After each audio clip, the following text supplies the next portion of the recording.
خیام لگا کے رہنے لگے۔ تو خیبر والوں نے کہا دیر کس بات کی، چلو ان مٹھی بھر لوگوں کو ختم کر دیتے ہیں۔ تو مرحب کہنے لگا ٹھہرو، ان کا نبی کہتا ہے کہ 40 دن میں یہ قلعہ فتح کر لیں گے، دیکھتے ہیں کہ وہ 40 دن میں کیا ہوتا ہے۔ جب 40 دن بعد یہ قلعہ فتح نہیں ہوگا تو ہم کہیں گے دیکھو اے لوگو، تمہارا نبی بھی جھوٹا اور دین بھی جھوٹا۔ تو بس روز ایک اصحاب تلوار لے کر قلعے کے پاس آتا تھا تو قلعے والے کہتے تھے رکو، مرحب آتا ہے، تو مسلمان بھاگ جاتے تھے۔ وہ مشرک مسلمانوں پہ ہنستے رہے اور یوں 39 دن گزر گئے۔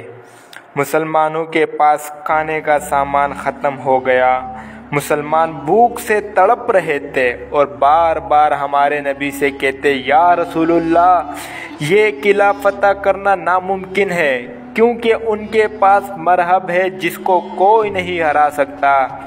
اللہ کے رسول نے فرمایا کل 40واں دن ہے، کل میں عالم اس کو دوں گا جو کرار ہوگا اور اس کے ہاتھوں میں اللہ کی طاقت ہوگی اور وہی یہ قلعہ فتح کرے گا اور مرحب کو 2 ٹکڑوں میں تقسیم کرے گا۔ رات ہوئی، اللہ کے رسول اللہ کی عبادت کر رہے تھے اور اللہ